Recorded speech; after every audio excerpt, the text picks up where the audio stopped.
KTV વિશેષમાં છોટાઉદેપુરથી સમાચાર મળી આવ્યા છે કે નગરમાં મહિલાઓના સ્વાસ્થ્ય અને સશક્તિકરણ માટે જિલ્લા વહીવટીતંત્ર દ્વારા અનોખી સાડી દોડનું આયોજન કરવામાં આવ્યું હતું। 1 કિલોમીટરની આ સાડી દોડને સાંસદ જશુભાઈ રાઠવાએ લીલી ઝંડી આપી પ્રસ્થાન કરાવ્યું હતું। નગરની અનેક મહિલાઓએ ઉત્સાહપૂર્વક ભાગ લઈ આરોગ્ય જાગૃતિનો સંદેશ આપ્યો હતો। ખાસ વાત એ રહી હતી કે જિલ્લા કલેક્ટર ગાર્ગી જૈન પણ મહિલાઓ સાથે સાડી દોડમાં જોડાયા હતા, જેને કારણે મહિલાઓમાં વધુ ઉત્સાહ જોવા મળ્યો હતો। 72 વર્ષીય સવિતાબેનના ઉત્સાહને બિરદાવતા કલેક્ટર અને સાંસદ દ્વારા તેમનું સન્માન પણ કરવામાં આવ્યું હતું। આજે છોટાઉદેપુર જિલ્લાના વહીવટી તંત્ર દ્વારા સાડી દોડ રાખવામાં આવી અને આ દોડમાં હજારો માતાઓએ ભાગ લીધો છે। ત્યારે તમામ માતાઓને હું અભિનંદન આપું છું અને એમણે મહિલા શક્તિનું એક ઉદાહરણ પૂરું પાડ્યું। ત્યારે 8મી ફેબ્રુઆરીએ પણ એક મેરેથોન દોડ યોજાવા જઈ રહી છે।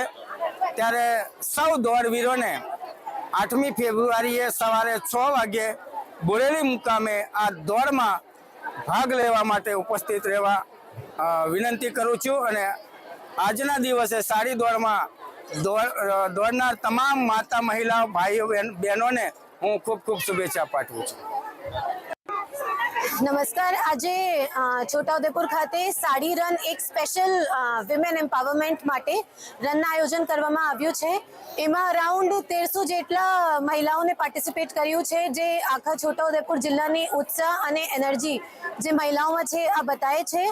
અને જે મહિલાએ છે આ બહુ સારી રીતે દોડમાં પાર્ટિસિપેટ કરી હતી અને અમુક મહિલાઓ તો 4.5-5 મિનિટમાં 1 કિલોમીટરની દોડ પૂરી કરી છે। આ બતાવે છે કે આપણે ઓલિમ્પિક સુધી પહોંચી શકાય। હું બધાને અપીલ કરું છું કે 8 ફરવરી બોડેલી ખાતે એક મોટી દોડનું આયોજન કરવામાં આવ્યું છે, જેમાં 5 કિલોમીટર, 10 અને 21 કિલોમીટર 3 કેટેગરી છે। તો બધા લોકો એમાં પાર્ટિસિપેટ કરો અને આપણા જિલ્લાની જે ફર્સ્ટ ટ્રાઇબલ રન છે એને સક્સેસફુલ બનાવો। Thank you. રોજ છોટાઉદેપુર મુકામે વહીવટી તંત્ર દ્વારા આયોજિત સાડી રનની અંદર છોટાઉદેપુર તથા છોટાઉદેપુરની આજુબાજુની હજારો બહેનોએ આ સાડી રનની અંદર ભાગ લીધો છે। જ્યારે સાંસ્કૃતિક આપણો પરિવેશ છે સાડી, એ સાડીની અંદર આજે તમામ બહેનો જ્યારે છોટાઉદેપુરના રોડ ઉપર જ્યારે દોડી છે, ત્યારે તમામ બહેનોને ખૂબ ખૂબ શુભેચ્છાઓ પાઠવું છું અને એમને અભિનંદન પાઠવું છું કે એમને સાડીની અંદર પણ આજે ખૂબ સરસ દોડ કરી છે। આવી જ રીતે 8 ફેબ્રુઆરી સવારે 6 વાગે બોડેલી મુકામે પણ આવી જ છોટાઉદેપુર દોડ થવાની છે। તો તમામ જાહેર જનતાને હું આમંત્રિત કરું છું, વિનંતી કરું છું કે આવી જ રીતે 8 ફેબ્રુઆરીએ પણ આપણે સૌ આ દોડની અંદર ભાગ લઈએ।